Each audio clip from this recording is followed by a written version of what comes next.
অ্যান্টিগায় 2 দিনের প্রস্তুতি ম্যাচে উইন্ডিজ একাদশের বিপক্ষে লড়ছে বাংলাদেশ। আজও ব্যর্থ 2 ওপেনার জয় জাকির। টিম কম্বিনেশন খুঁজে নেয়ার লক্ষ্য টাইগারদের।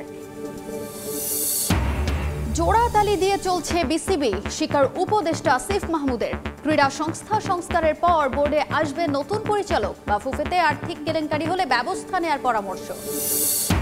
গ্লোবাল সুপার লিগে রংপুরের হয়ে মাঠ মাতাবেন রিশাদ হোসেন। পারফর্ম করে নজরে আসতে চান আইপিএলে প্রিয় ফ্র্যাঞ্চাইজি কলকাতা নাইট রাইডার্স। নারী ফুটবল উন্নয়নে দলের পাশাপাশি ফুটবলারদের ব্যক্তিগত পৃষ্ঠপোষকের আহ্বান সাবিনার। ফ্র্যাঞ্চাইজি টুর্নামেন্ট এবং ফ্রেন্ডলি ম্যাচ বাড়ানোর প্রতিশ্রুতি বাফুফের। এবং চ্যাম্পিয়ন্স ট্রফি নিয়ে নাটক থামছেই না। এবার অর্থ লোভ দেখে অন্যান্য দেশকে নিজেদের পক্ষে আনার অভিযোগ বিসিসিআই এর দিকে। আইসিসির জবাব চায় পাকিস্তান।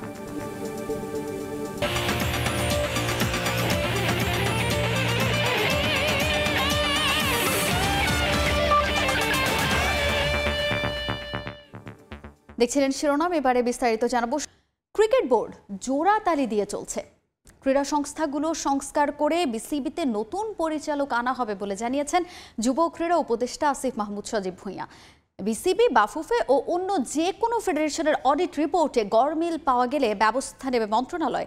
অন্তর্বর্তীকালীন সরকারের 100 দিন পূর্তি উপলক্ষে আয়োজিত যুব ক্রীড়া মন্ত্রণালয়ের সংবাদ সম্মেলনে এসব জানান উপদেষ্টা।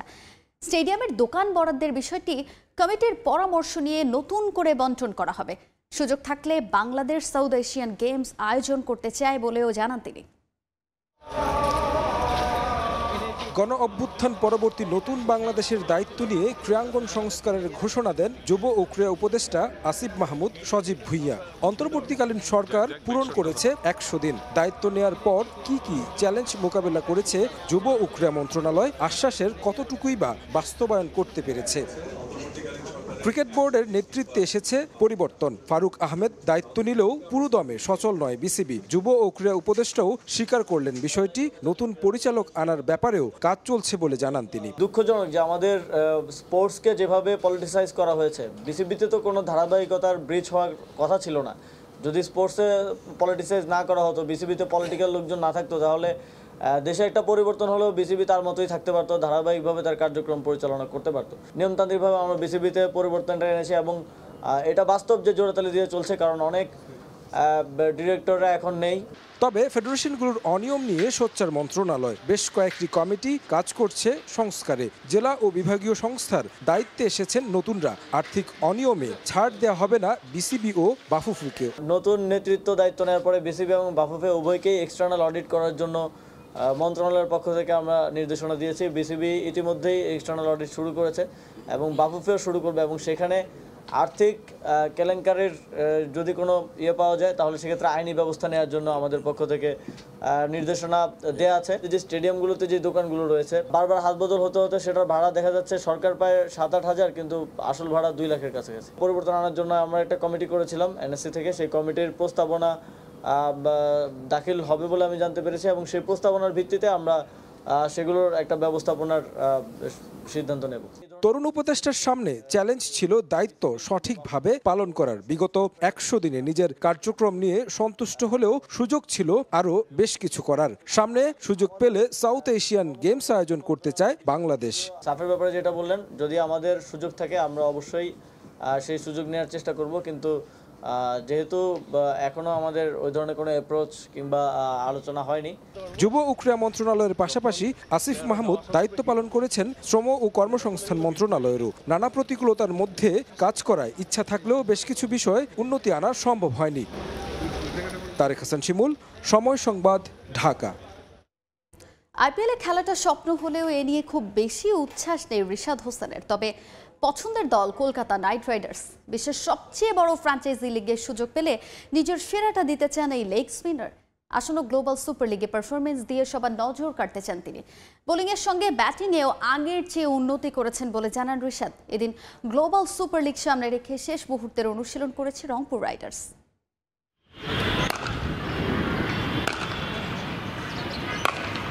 নেটে রিশাদের এমন ব্যাটিং তাণ্ডব নিশ্চয়ই স্বস্তি দেবে রংপুর রাইডার্সকে, কেননা টি-20 ক্রিকেটে তো এমনটাই চায় প্রতিটা ফ্র্যাঞ্চাইজি।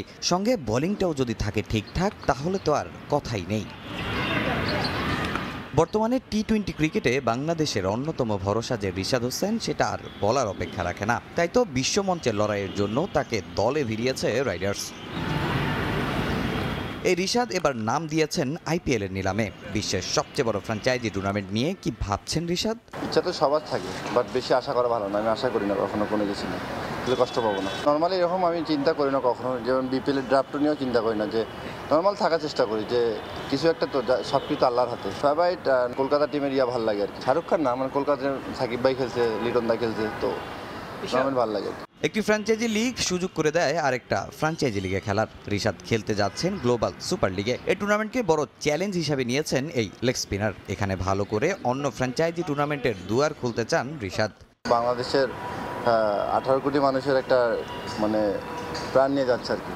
যেমন বাংলাদেশ টিম বাইরে খেলতে যায়, সেম টাইপেরই আর কি এটা হচ্ছে। তো আশা করবো ইনশাল্লাহ ভালো কিছু হবে। এক জায়গায় ভালো খেললে 2-4 জায়গায় অপরচুনিটি বাড়বে, তো আমি চেষ্টা করবো। ওয়েস্ট ইন্ডিজের গায়ানায় গ্লোবাল সুপার লিগ শেষ করে জাতীয় দলের সঙ্গে যোগ দেবেন রিশাদ হোসেন। সেই সিরিজটাও বেশ গুরুত্বপূর্ণ রিশাদের কাছে। তাই সুযোগ পেয়ে বোলিং নিয়ে আলাদাভাবে কাজ করেছেন দেশের সাবেক ক্রিকেটার মোহাম্মদ রফিকের সঙ্গে। ব্যাটিংয়ের পরামর্শ নিয়েছেন মোহাম্মদ আশরাফুলের কাছ থেকে। ওয়ার্ল্ড কাপ শেষ করার পর অনেক কিছু বিষয় নিয়ে কাজ করতেছিলাম, ভেরিয়েশন এবং লাইন লেন্থ। তো আশা করা যায় ইনশাল্লাহ সামনের যে সিরিজগুলো আসবে ভালো করার চেষ্টা। না, উনি অনেকদিন পর ওনার সঙ্গে দেখা হলেন, বলতেছিল যে ভালো হচ্ছে, এটা একটু করে ট্রাই করতে পারো, এই আর কি। আমি ওনার সঙ্গে খেলছিলাম, তো বন্ডিংটা অনেক ভালো। তো আসার পরে কাজ করে ভালো লাগতেছে। তো আশা করবো সামনে খেলাগুলোতে আরও বেনিফিট পাবো। সোমবার গ্লোবাল সুপার লিগ খেলতে দেশ ছাড়বে রংপুর রাইডার্স। এদিন নিয়েছে শেষ মুহূর্তের প্রস্তুতি। 28 নভেম্বর ইংল্যান্ডের হ্যাম্পশায়ারের বিপক্ষে ম্যাচ দিয়ে মিশন শুরু করবে রাইডার্স। তামিম হোসেন, সময় সংবাদ, ঢাকা। শেষটা রাঙাতে পারলেন না ইমরুল কায়েস। প্রথম শ্রেণীর ক্রিকেটে নিজের শেষ ইনিংসে মাত্র 1 রান করেন এই ব্যাটসম্যান। লাল বলের ক্যারিয়ারে শেষ ইনিংসে ব্যাটিংয়ে নামার আগে সতীর্থ ও প্রতিপক্ষের কাছ থেকে পেয়েছেন গার্ড অব অনার। ম্যাচ শেষে তাকে সংবর্ধনা দেবে বিসিবিও। ঠিকঠাক সুযোগ পেলে হয়তো নামের আগে জুড়ে যেত সেরার তকমাটা। অন্তত টেস্ট ক্রিকেটে দেশকে দিতে পারতেন অনেক কিছু। তবে আক্ষেপ নিয়েই 17 বছরের লাল বলের ক্যারিয়ার শেষ করলেন ইমরুল। এদিন ইমরুল মাঠে নেমেছিলেন সতীর্থদের গার্ড অব অনার নিয়ে। প্রতিপক্ষের কাছ থেকেও পেয়েছেন সম্মাননা। ইমরুলও সেরাটা দিয়ে চেয়েছিলেন ক্যারিয়ারের শেষটা রাঙাতে। যদিও ক্যারিয়ারের শেষ ম্যাচে তার সঙ্গী হয়েছে কেবলই হতাশা। জাতীয় লিগের 5ম রাউন্ডে ঢাকার বিপক্ষে প্রথম ইনিংসে ভালো শুরু করেও মাত্র 16 রানে থামতে হয় ইমরুল কায়েসকে। এদিন শুধু ইমরুল নয়, সবার চাওয়া ছিল উইলোবাজিতে যেন প্রথম শ্রেণীর ক্রিকেটের শেষটা রাঙাতে পারেন এই বাঁহাতি ব্যাটার। তবে দ্বিতীয় ইনিংসে ইমরুল খেলেছেন মাত্র 3 বল। 1 রান করে ফিরতে হয়েছে এনামুল হকের বলে। আউট হওয়ার পর ছুটে এসে তাকে অভিবাদন জানিয়েছেন প্রতিপক্ষের প্রায় সব সদস্য। এমন একজন ক্রিকেটারকে বিদায়ী অভিবাদন জানাতে ছুটে আসেন তরুণ জিসান আলমও। ইমরুল 17 বছরের ফার্স্ট ক্লাস ক্যারিয়ারে রান করেছেন 8000-এর মতো। 20টা সেঞ্চুরি আর 50 করেছে 27টি। তবে আক্ষেপ থাকবে জাতীয় দলের ক্যারিয়ার লম্বা করতে না পারার। ইমরুল জাতীয় দলের হয়ে খেলেছেন মোট 39 টেস্ট, তবে পার করতে পারেনি 2000 রানের গন্ডিও। সুখস্মৃতি বলতে আছে 3 সেঞ্চুরি সাথে 450। তবে তারপরও তার নাম থাকবে ইতিহাসের পাতায়। পাকিস্তানের বিপক্ষে ওপেনিংয়ে বন্ধু তামিমের সঙ্গে গড়া 312 রানের পার্টনারশিপ এখনও দেশের ক্রিকেটে ওপেনিংয়ে সর্বোচ্চ রানের জুটি। তামিম হোসেন, সময় সংবাদ, ঢাকা। এবারে দেশের ফুটবলের খবর জানাবো। এবার সাফজয়ী নারী ফুটবল দলকে সংবর্ধনা দিয়েছে একটি কর্পোরেট প্রতিষ্ঠান। রোববার বাফুফে ভবনে খেলোয়াড় সহ দলের 32 সদস্যকে রেফ্রিজারেটর উপহার দিয়েছে প্রতিষ্ঠানটি। এদিকে দলের পাশাপাশি নারী ফুটবলারদের ব্যক্তিগত স্পন্সরের আহ্বান অধিনায়ক সাবিনা খাতুনের। এছাড়া মেয়েদের ফুটবল এগিয়ে নিতে এবার একটি ফ্র্যাঞ্চাইজি টুর্নামেন্টও বেশি ফিফা ফ্রেন্ডলি ম্যাচ খেলার পরিকল্পনার কথা জানান নারী উইং চেয়ারম্যান।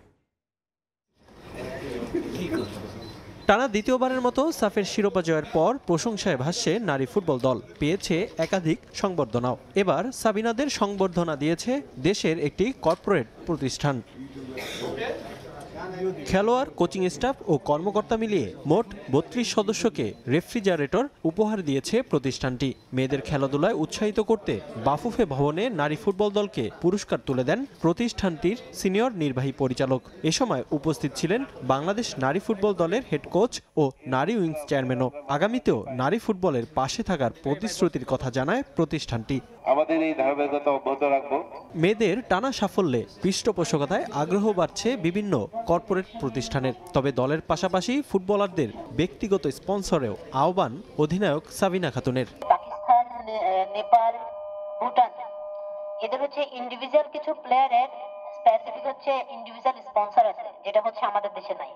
তো আমার মনে হয় এইটা খুবই গুরুত্বপূর্ণ যে আমরা যদি ইন্ডিভিজুয়াল প্লেয়ার স্পন্সর পাই, সেটা আমার মনে হয় সব থেকে মেয়েরা বেনিফিটেড হবে, পাশাপাশি তাদের ব্র্যান্ডিংও হবে, ফুটবলের একটা প্রচার হবে, আর যারা আসলে ফুটবল খেলতে চায় তারা ইন্সপায়ার হবে। নারী ফুটবলারদের সম্মাননা অনুষ্ঠানে আলোচনা হয়েছে আগামীর পরিকল্পনা এবং সমস্যা নিয়ে। মেয়েদের ফুটবল উন্নয়নে গত উইন্ডো থেকে এবার বেশি ফিফা ফ্রেন্ডলি ম্যাচ সহ মেয়েদের একটি ফ্রাঞ্চাইজি টুর্নামেন্ট আয়োজনের কথা জানান নারী উইং চেয়ারম্যান। গভর্নমেন্ট এবং কর্পোরেট হাউসে গিয়ে আসবে, আমরা ঠিক নেক্সট লেভেলে যেতে পারবো।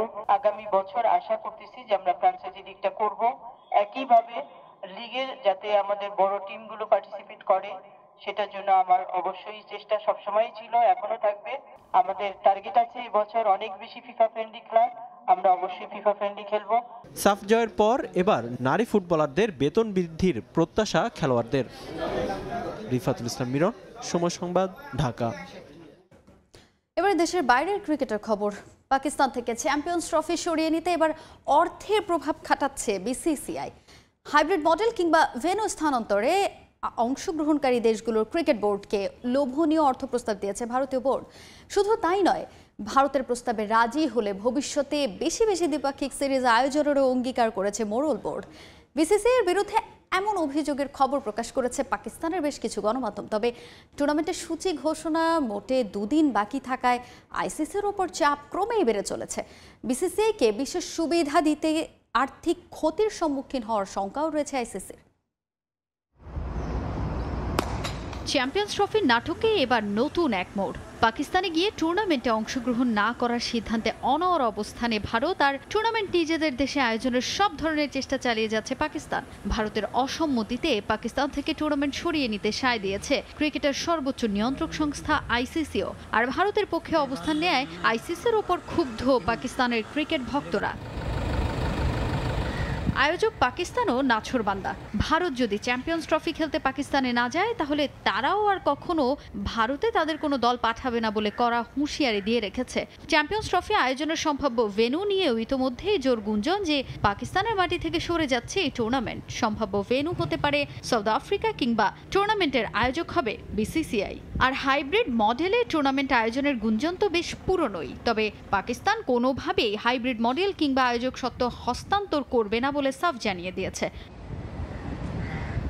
পাকিস্তানে খেলতে না যেতে এবার নতুন এক পন্থা বেছে নিয়েছে ভারতীয় ক্রিকেট কন্ট্রোল বোর্ড বিসিসিআই। সবচেয়ে ধনী এই বোর্ড এবার অর্থের আশ্রয় নিয়েছে স্বার্থ হাসিলের জন্য। চ্যাম্পিয়ন্স ট্রফির ভেন্যু পরিবর্তনে অংশগ্রহণকারী দেশগুলোকে নাকি লোভনীয় আর্থিক প্রস্তাব দিয়েছে বিসিসিআই। এমন অভিযোগ উঠেছে ভারতীয়দের বিরুদ্ধে। বিসিসিআই নাকি অন্য দেশগুলোর ক্রিকেট বোর্ডের সঙ্গে গোপনে আলোচনা করছে, যাতে এই টুর্নামেন্ট হাইব্রিড মডেলে কিংবা ভেন্যু স্থানান্তর করতে তারা রাজি হয়। আর বিসিসিআই এর এই প্রস্তাবে রাজি হলে নাকি দলগুলোকে আইসিসির কাছ থেকে আয়ের বড় একটি অংশ দেয়া হবে বলেও প্রতিশ্রুতি দেয়া হচ্ছে। শুধু তাই নয়, ভবিষ্যতে ভারতের সঙ্গে বেশি বেশি দ্বিপাক্ষিক সিরিজ খেলারও প্রলোভন দেখানো হয়েছে। এমন খবর ঘুরপাক খাচ্ছে পাকিস্তানের গণমাধ্যমগুলোতে। এদিকে টুর্নামেন্টের সূচি ঘোষণার বাকি মোটে 2 দিন।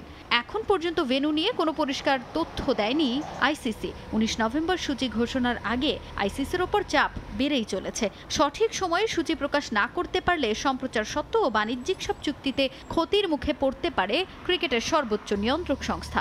বিসিসিআইকে বিশেষ সুবিধা দিতে গিয়ে আর্থিকভাবে বড় রকম ক্ষতির শঙ্কা রয়েছে আইসিসির। তাজিন খন্দকার, সময় সংবাদ। বিরাট কোহলি কিংবা অধিনায়ক রোহিত শর্মার সাম্প্রতিক ব্যাটিং পারফরমেন্স নয়, বর্ডার গাভাস্কার সিরিজে ভারতের বড় দুশ্চিন্তার নাম গৌতম গম্ভীর। সিরিজ শুরুর আগে ভারতীয় কোচকে নিয়ে এমন নেতিবাচক মন্তব্য করেছেন সাবেক অস্ট্রেলিয়ান অধিনায়ক টিম পেইন। ভারতের কোচ হিসেবে গম্ভীরকে যথেষ্ট উপযুক্ত মনে করেন না সাবেক অজি অধিনায়ক, বরং রবি শাস্ত্রীকে টিম ইন্ডিয়ার কোচ হিসেবে এগিয়ে রাখেন team pain. Border Gavaskar series এলেই অস্ট্রেলিয়া ও ভারতের সাবেক ক্রিকেটারদের মধ্যে জমে ওঠে কথার লড়াই। জবাব আর পাল্টা জবাবে ছাড় দেন না কেউ কাউকে। মাঝে মধ্যে সেই লড়াইয়ে যোগ দেন দুদেশের ক্রিকেটাররাও। 2024-25 সিরিজের আগে আরও একবার কথার লড়াই শুরু হয়ে গেছে দুদেশের সাবেকদের, যার শুরুটা করেন ভারতের সাবেক ক্রিকেটার ও বর্তমান কোচ গৌতম গম্ভীর। সম্প্রতি বাজে সময় পার করছেন ভারতীয় ব্যাটার বিরাট কোহলি। তার ফর্ম নিয়ে আইসিসি রিভিউতে উদ্বেগজনক মতামত দেন সাবেক অজি অধিনায়ক রিকি পন্টিং। তবে পন্টিংয়ের এই মন্তব্যের পরই তেলে বেগুনে জ্বলে ওঠেন ভারতের কোচ গৌতম গম্ভীর। সাবেক অজি অধিনায়ককে টিম ইন্ডিয়ার বিষয়ে মন্তব্য না করতে কড়া হুঁশিয়ারি দেন ভারতীয় কোচ, যার প্রতিক্রিয়ায় গম্ভীরকে রকচটা বলে আখ্যা দিয়েছেন পন্টিং। তবে এই জবাব পাল্টা জবাবের খেলা এখনই থামছে না। সেখানে নতুন করে যুক্ত হয়েছেন আরেক অজি অধিনায়ক টিম পেইন। স্বদেশি সতীর্থের পক্ষ নিয়ে গম্ভীরের কড়া সমালোচনা করেছেন পেইন। গৌতম গম্ভীর যে মন্তব্য করেছেন সেটি কোনো ভালো উদাহরণ নয়, কারণ পন্টিং শুধু সাধারণ একটা প্রশ্ন করেছিল। আমার মনে হয় পন্টিংকে এখনো গম্ভীর প্রতিদ্বন্দ্বী খেলোয়াড় হিসেবে দেখে, কিন্তু রিকি এখন ধারাভাষ্যকার। মতামত দেওয়ার জন্য তাকে টাকা দেয়া হয়, আর সে সঠিক মতামতই দিয়েছে। টিম পেইন মনে করেন বর্ডার গাভাস্কার সিরিজে ভারত মাঠে নামার আগে তাদের দুশ্চিন্তার কারণ বিরাট কোহলি কিংবা রোহিত শর্মার পারফরম্যান্স নয়, বরং সিরিজে তাদের ভোগাবে কোচ গৌতম গম্ভীর। কোচ হিসেবে গম্ভীরের চেয়ে সাবেক কোচ রবি শাস্ত্রীকে এগিয়ে রাখেন টিম পেইন। বিরাট কিছুটা নড়বড়ে অবস্থায় আছে, এটা অবশ্য ভাবার কিছু নয়। তবে আমার চোখে ভারতের এই মুহূর্তের দুশ্চিন্তা রোহিত শর্মা বা বিরাট কোহলির ব্যাটিং নয়, বড় দুশ্চিন্তা তাদের কোচ এবং চাপের মুখে তার শান্ত থাকার সামর্থ্য আছে কিনা সেটা। ভারত এমন একজন কোচের দ্বারস্থ হলো যিনি সত্যি খিটখিটে মেজাজের। তিনি ভারতীয় ক্রিকেটের জন্য উপযুক্ত নন। তবে রবি শাস্ত্রী সেখানে অনেক ভিন্ন। তিনি খেলোয়াড়দের উদ্দীপ্ত করতে পারতেন, খেলোয়াড়দের স্বপ্ন দেখাতেন। তবে সিরিজের প্রথম টেস্টে ভারতের সঙ্গে দুশ্চিন্তা বাড়ছে কোচ গৌতম গম্ভীরের। পার্থ টেস্টে শুভমান গিল ও রোহিত শর্মাকে পাওয়া যাবে না, এটা মোটামুটি নিশ্চিত হয়ে গেছে। এমনকি লোকেশ রাহুল ও বিরাট কোহলিকে নিয়েও চলছে টানাপোড়েন। তবে স্বস্তির জায়গা ভারতের জন্য অধিনায়ক খুঁজতে খুব বেশি দূরে যেতে হচ্ছে না তাদের। সেই দায়িত্বটা দেয়া হয়েছে জাসপ্রীত বুমরার উপর। ফাহিম ইসলাম, সময় সংবাদ। জুলাই আগস্ট আন্দোলনে আহত কাজলকে উন্নত চিকিৎসার জন্য এয়ার অ্যাম্বুলেন্সে থাইল্যান্ডে নেওয়া হচ্ছে। এই মুহূর্তে হজরত শাহজালাল আন্তর্জাতিক বিমানবন্দরে আছেন আমার সহকর্মী দিন মোহাম্মদ সাব্বির। সরাসরি যুক্ত হচ্ছি তার সঙ্গে। সাব্বির, জুলাই অভ্যুত্থানে আহত জাহাঙ্গীরনগর বিশ্ববিদ্যালয়ের শিক্ষার্থী কাজল মিয়াকে উন্নত চিকিৎসার জন্য আজ এয়ার অ্যাম্বুলেন্সে করে থাইল্যান্ডে নিয়ে যাওয়া হবে। আমরা যেমনটি জানতে পেরেছি যে জুলাই আগস্ট অভ্যুত্থানের 5 আগস্ট সকালে রাজধানীর যাত্রাবাড়ি এলাকায় লং মার্চে অংশ নিয়ে তিনি আসলে গুলিবিদ্ধ হন এবং এর পরবর্তীতে প্রায় 3.5 মাস উনি রাজধানীর নিউরোসায়েন্স হাসপাতালে চিকিৎসাধীন ছিলেন এবং চিকিৎসা চলাকালীন সময়ে আসলে বাংলাদেশের চিকিৎসা ব্যবস্থায় আসলে তার চিকিৎসা দেওয়া সম্ভব হচ্ছিল না এবং তার পরবর্তীতে আসলে সরকার তাকে উন্নত চিকিৎসার জন্য দেশের বাইরে পাঠানোর সিদ্ধান্ত নেয়। সেই সিদ্ধান্ত মোতাবেক আজ আসলে আজ তাকে হযরত শাহজালাল আন্তর্জাতিক বিমানবন্দর থেকে থাইল্যান্ডের বেস্থানি হাসপাতালে নেয়ার জন্য প্রস্তুতি নিয়েছে সরকার। আমরা যেমনটি জানতে পেরেছি যে আহত শিক্ষার্থী কাজল মিয়াকে রাজধানীর নিউরোসায়েন্স হাসপাতাল থেকে বিমানবন্দরে নিয়ে আসা হয়েছে এবং বিমানবন্দরের 8 নম্বর প্রবেশ গেট দিয়ে তাকে আসলে এয়ারপোর্টে প্রবেশ করানো হবে। এবং একই সঙ্গে আপনাদের একটু জানিয়ে রাখতে চাই যে কাজল মিয়া তিনি জাহাঙ্গীরনগর বিশ্ববিদ্যালয়ের ইংরেজি বিভাগের শিক্ষার্থী ছিলেন এবং এই যে জুলাই আগস্টের যে অভ্যুত্থান, বৈষম্য বিরোধী যে আন্দোলন, সেই আন্দোলনে উনি শুরু থেকেই অংশ নিয়েছিলেন এবং আন্দোলনের প্রায় শেষ দিন অর্থাৎ 5 আগস্ট সকালে তিনি গুলিবিদ্ধ হন এবং এরপর থেকে আসলে তিনি চিকিৎসাধীন ছিলেন। আপনাদের যদি একটু জানিয়ে রাখতে চাই যে তার সব ধরনের চিকিৎসা শেষে তার যখন শারীরিক পরিস্থিতির অবনতি যখন আসলে তার শারীরিক পরিস্থিতির কোনো উন্নতি হচ্ছিল না, ঠিক সেই পর্যায়ে এসে ঠিক সেই পর্যায়ে এসে আসলে সরকার থেকে সিদ্ধান্ত হয় যে কাজল মিয়াকে থাইল্যান্ডে পাঠানো হবে এবং এরই মধ্যে আহত শিক্ষার্থী কাজল মিয়াকে বিদায় জানাতে রাজধানীর শাহজালাল আন্তর্জাতিক বিমানবন্দরে অন্তর্বর্তীকালীন সরকারের দুজন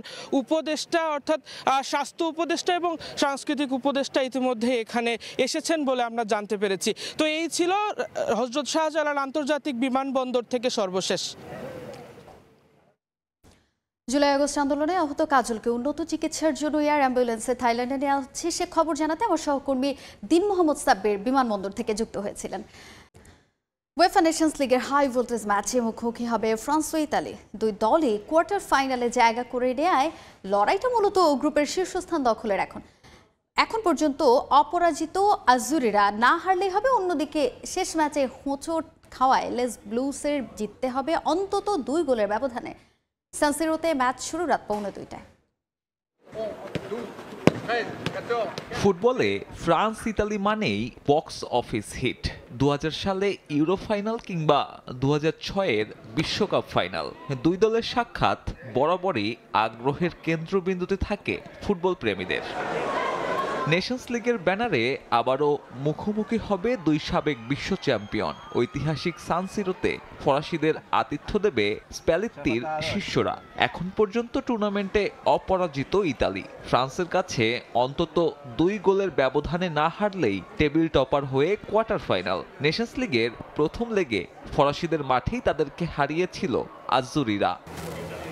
ঘরের মাঠে শেষ 10 ম্যাচে অপরাজিত ইতালি। সান সিরোতে আরও একটা ম্যাচের আগে বাড়তি আত্মবিশ্বাস যোগাবে 10 জন নিয়ে বেলজিয়ামের বিপক্ষে পাওয়া জয়।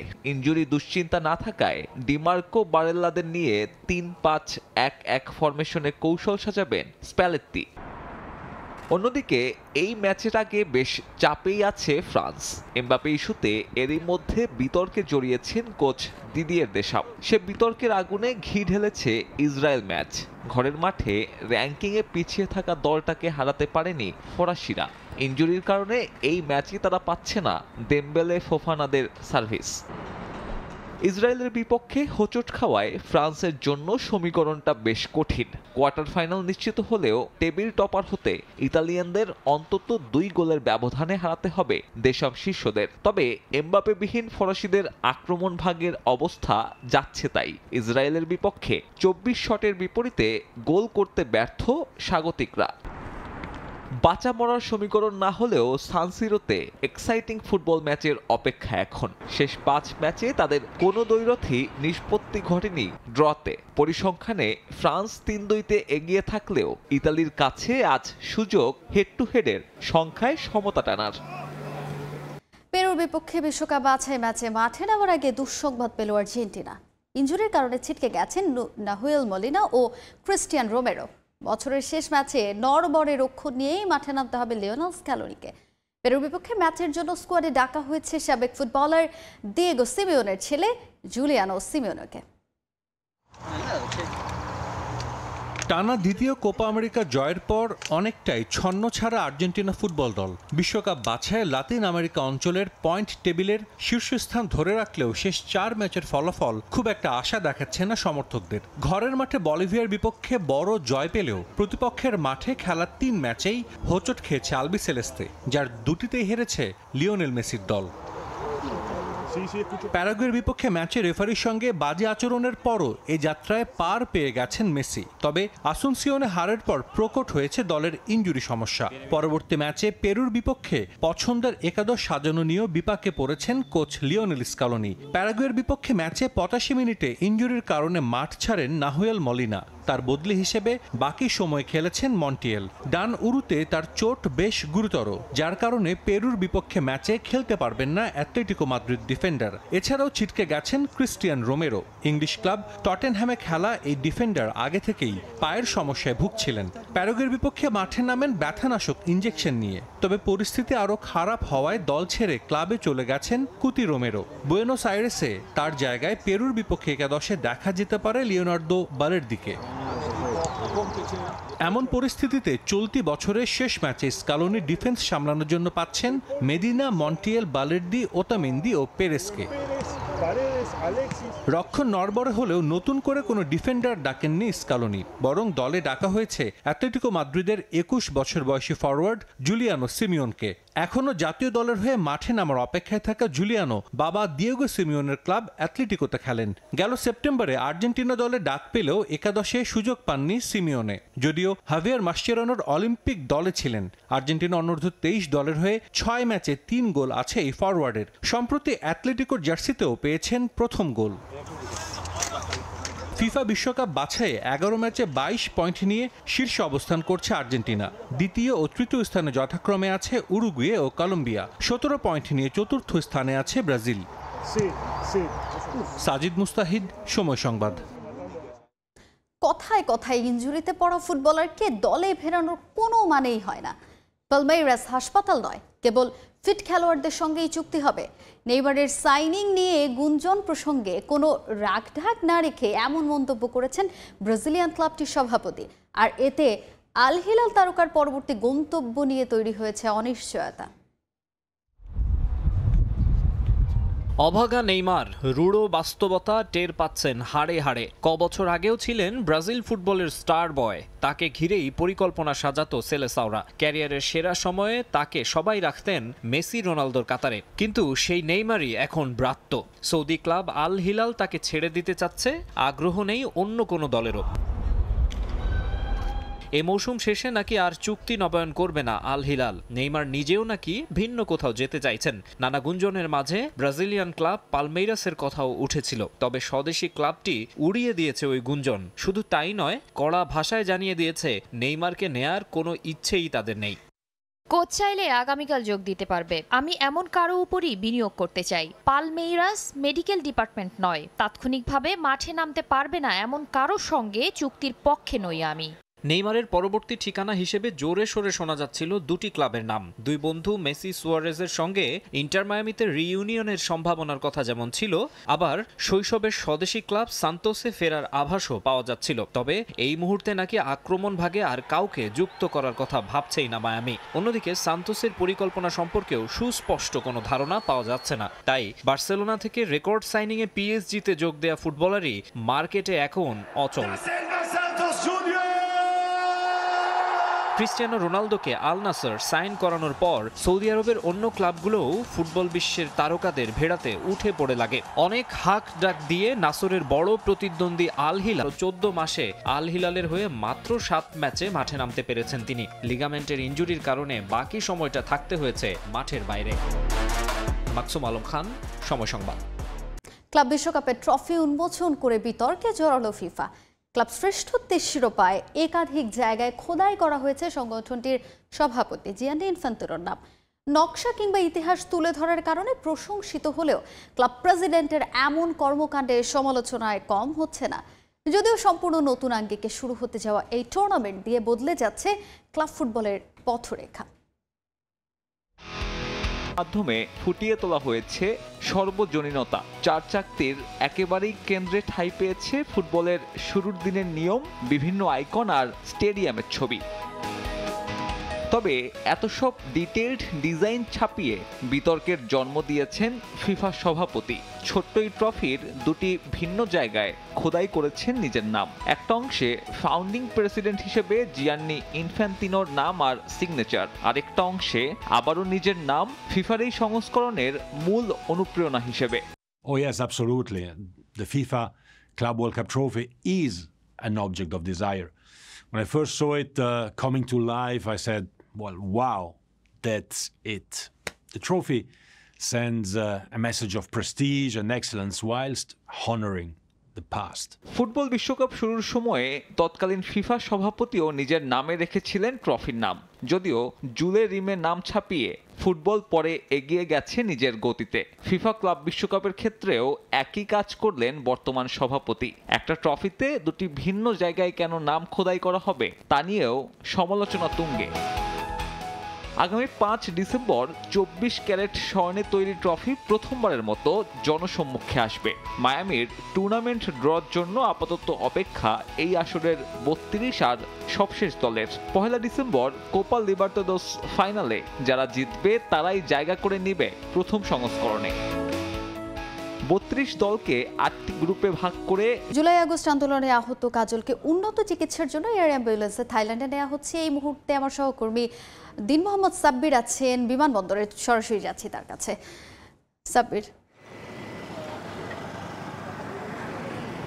জুলাই অভ্যুত্থানে আহত শিক্ষার্থী কাজল মিয়াকে আজ উন্নত চিকিৎসার জন্য বিদেশে নিয়ে যাওয়া হবে। এই মুহূর্তে আমরা আছি হযরত শাহজালাল আন্তর্জাতিক বিমানবন্দরের 8 নম্বর প্রবেশ গেটে এবং আপনাদের দেখানোর চেষ্টা করছি যে এই মুহূর্তে আসলে আমরা যেমনটি জানতে পেরেছি যে নিউরোসায়েন্স হাসপাতাল থেকে বেশ কিছুক্ষণ আগে রওনা দিয়েই যে কাজল মিয়াকে তাকে আসলে হযরত শাহজালাল আন্তর্জাতিক বিমানবন্দরের দিকে নিয়ে আসা হচ্ছে এবং এই মুহূর্তে অন্তর্বর্তীকালীন সরকারের যে উপদেষ্টা, স্বাস্থ্য উপদেষ্টা, তিনি আসলে বিমানবন্দরের ভেতরে প্রবেশ করলেন। আপনারা দেখছেন, অর্থাৎ স্বাস্থ্য উপদেষ্টা তিনি আসলে কাজল মিয়াকে বিদায় জানাতে বিমানবন্দরে এসেছেন এবং একই সঙ্গে এখানে আমরা জানতে পেরেছি যে অন্তর্বর্তীকালীন সরকারের সাংস্কৃতিক উপদেষ্টাও এসেছেন।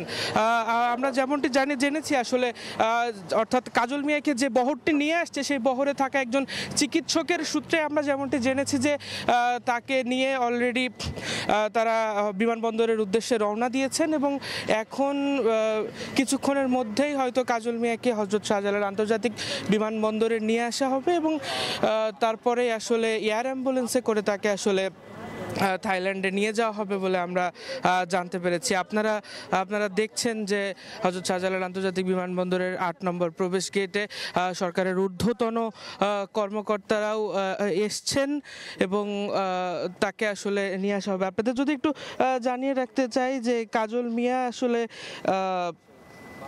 জাহাঙ্গীরনগর বিশ্ববিদ্যালয়ের ইংরেজি বিভাগের শিক্ষার্থী ছিলেন এবং জুলাই আগস্টের যে অভ্যুত্থান, সেই অভ্যুত্থানের শুরু থেকেই তিনি অংশ নিয়েছিলেন এবং আন্দোলনের প্রায় শেষ দিকে অর্থাৎ 5 আগস্ট সকালে র্যালিতে, অর্থাৎ 5 আগস্ট সকালে লং মার্চে অংশ নিয়ে আসলে তিনি গুলিবিদ্ধ হন এবং গুলিবিদ্ধ হয়ে দীর্ঘদিন প্রায় 3.5 মাস রাজধানীর নিউরোসায়েন্স হাসপাতালে চিকিৎসাধীন ছিলেন এবং চিকিৎসার একদম শেষ পর্যায়ে এসে তাকে আসলে পর্যাপ্ত চিকিৎসা সেবা দেওয়া সম্ভব হচ্ছিল না। পরবর্তীতে কাজল মিয়াকে বিদেশে উন্নত চিকিৎসার জন্য নেওয়ার সিদ্ধান্ত হয়। পরবর্তীতে সরকার তাকে আসলে থাইল্যান্ডের বেস্থানি হাসপাতালে নেওয়ার সমস্ত আয়োজন শেষে আজ আসলে তাকে থাইল্যান্ডে নিয়ে যাবেন চিকিৎসার জন্য, এমনটি আমরা জানতে পেরেছি এবং আপনারা আসলে দেখছেন যে বিমানবন্দরের 8 নম্বর যে প্রবেশ গেট রয়েছে সেই গেটে স্বাস্থ্য অধিদপ্তর, বাংলাদেশ বিমান বাহিনী এবং সংশ্লিষ্ট যারা রয়েছেন তারা ইতিমধ্যেই চলে এসেছেন। আপনারা দেখছেন এবং আমরা যেমনটি শুনেছি যে কিছুক্ষণের মধ্যে আসলে তাকে বিমানবন্দরে নিয়ে আসা হবে। তো বিমানবন্দরের 8 নম্বর প্রবেশ গেটের সামনে থেকে আপনাদেরকে দেখানোর চেষ্টা করছি। অর্থাৎ আপনারা জানেন হয়তো যে কাজল মিয়ার যে অর্থাৎ এই যে আহত শিক্ষার্থী কাজল মিয়া 5 আগস্ট সকালে তার যে গুলিবিদ্ধ হওয়া, তার যে সাহসিকতা, সেই সাহসিকতার ছবি কিন্তু সামাজিক যোগাযোগ মাধ্যম সহ বিভিন্ন জায়গায় আসলে ব্যাপক আলোড়ন সৃষ্টি